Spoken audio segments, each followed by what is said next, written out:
Hello everyone out there, and welcome to Music My Way with Pastor Neville, where you simply hear it, learn it, and do it. In today's lesson, we are going to be plunging into chords. The last lesson was lesson 4, and right up to lesson 4 we have looked at the alphabet of music. We've asked ourselves what the alphabet of music is, so we've seen the alphabet of music. We have used that alphabet of music to construct scales, and in today's lesson we are going to be using those scales to build chords. We are going to learn how to play all 12 major chords that are found on the keyboard, and so we will learn how to construct these chords and how to play them. Thanks for joining me, and let's begin. Alright, let's begin with the definition for chords.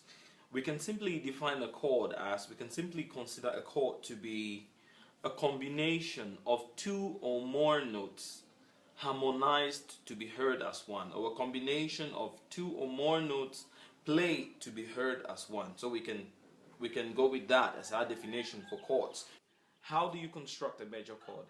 To construct a major chord, if you go to the scales that we constructed earlier and you select the first, the third, and the fifth notes of the scale and execute them together, what you have is a major chord. Okay, let's take an example.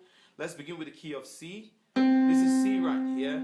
If you play C, D, E, F, G, A, B, C, that's the scale of C. Okay, if you take the first, the third, and the fifth notes of the scale, that would be C, E, and G. Okay, you play them together. C, E, and G. Alright? That's a C major chord right there. Likewise, if we go to the key of C sharp, that's C sharp. Now C sharp has 1, 2, 3, 4, 5, 6, 7, 8. So C sharp, that's its scale. C sharp, first, third, and fifth will be C sharp, F, and A flat. And you play them together. That is C sharp major chord. Now, one thing I didn't mention is that a chord can either be played block or broken. When we say block, that's playing all the notes together. And then broken, a broken chord is playing the notes one after the other. Okay. D, we have D, E, F sharp, G, A, B, D, F, C sharp, and D. Okay. So D, F sharp, and A make up the D major chord. That's the D major chord right there. So the first, the third, and the fifth notes of the scale. You come to E flat.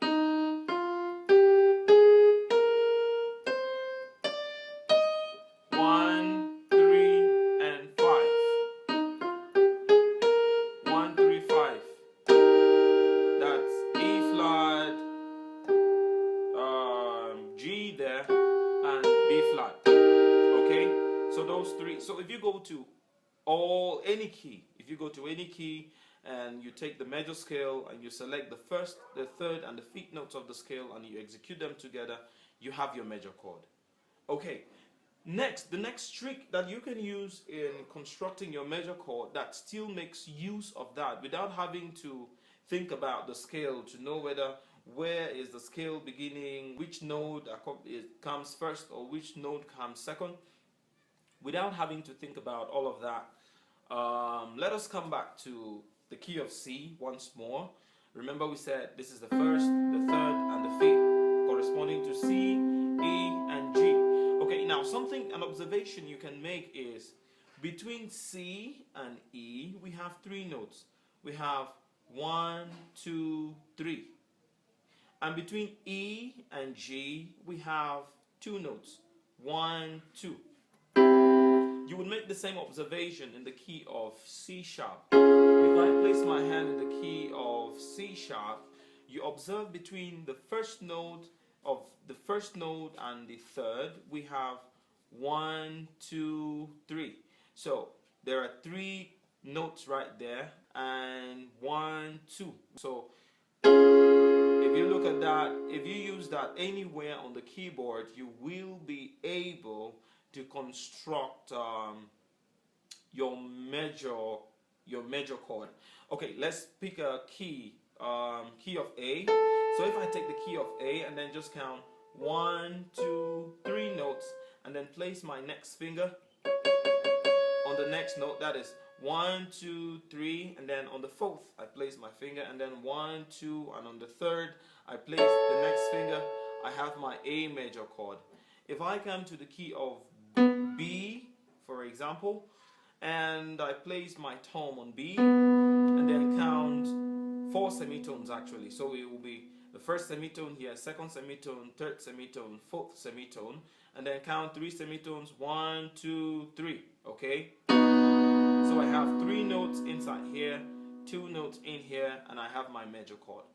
So any of those 2 tricks, you can use them. Either you go by selecting the first, the third, and the fifth notes of the scale to get your major chord, or simply holding your chord anywhere you find yourself to have 3 notes between your thumb and your first finger, and then 2 notes between your first finger and the next finger.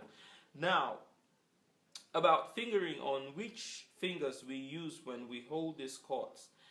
There are lots of variations. I've seen people who play like this and people who would play like that. Okay, at the end of the day, the thing we want to get is good music.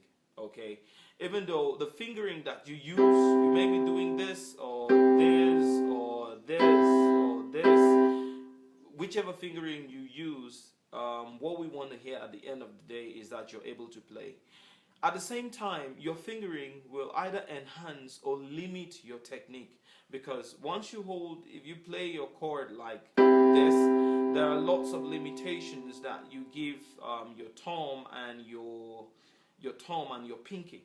So what the standard fingering that I have seen many teachers give for chords is they use the thumb for the first note of the scale, for the first note of the chord, then the middle finger for the second note, and then the pinky for the third note. This is what I have seen many teachers give out. It's good, you can learn that, okay, and but what I use, what I'm comfortable with actually, I use my thumb for the first note, I use my index finger for my second note, and my ring finger for my third note. So that is how I play my major chords. This is how I do it. So if this is comfortable for you, alright, I will recommend this. If this is comfortable for you, if you're beginning to learn, you can use it. Or this. So either this or this. Alright, I'm okay with that. Okay, next. The last thing we'll be doing in this lesson is practicing these major chords. We have gotten the trick of how to construct them, so we have to practice them. You have to know the chords, because you will use these chords in playing songs.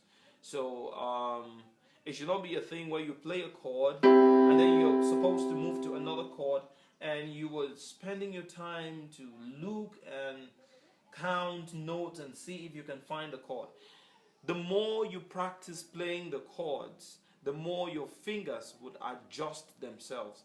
What we call muscle memory will happen. Your muscles actually have memory, and they will memorize the positions of the keys, and you will not have to think about them every time you play them. So the more you practice, the more your fingers, your hand will adjust to those chords, okay? So this is the exercise. You play C major chord with your right hand. Okay, now I'm using thumb, index, and ring. So you play C major chord, move up to C sharp major chord. So we are playing chromatically. You remember the chromatic scale, where we would go from the chromatic scale is simply going from one note to the next, to the very next, whether white or black, semitone, semitone, semitone, semitone, semitone, semitone.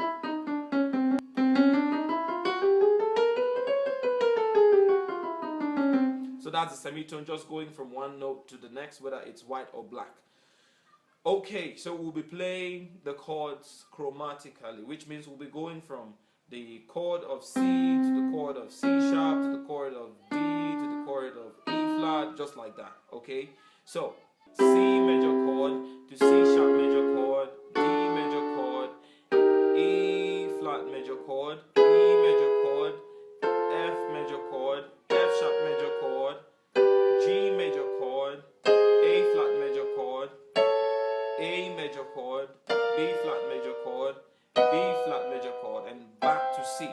So you would do practice to play them like this.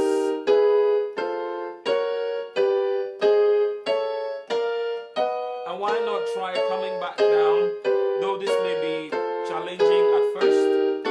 If you're comfortable with it, then it's going to help you a great deal. So that's the exercise which you're going to be doing. So as you get comfortable and can play the chords correctly, try to speed up and see that you're accurate with the different chords that you play. Okay, now you're not going to be working only with your right hand, you're actually going to be using your left hand as well.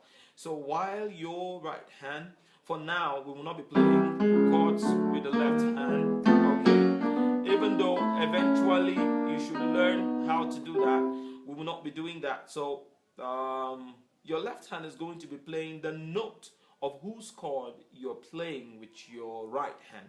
So while your right hand is holding the C chord, your left hand is playing the C note.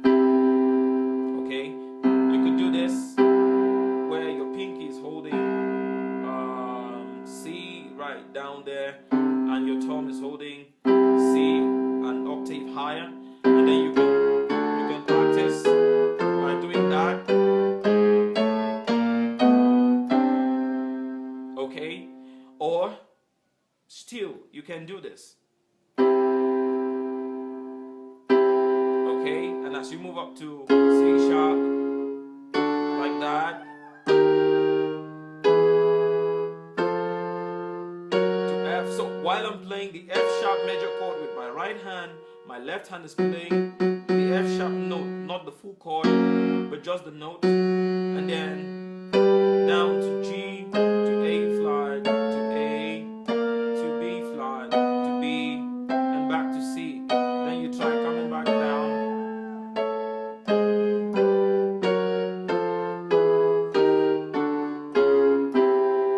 So if you do that exercise,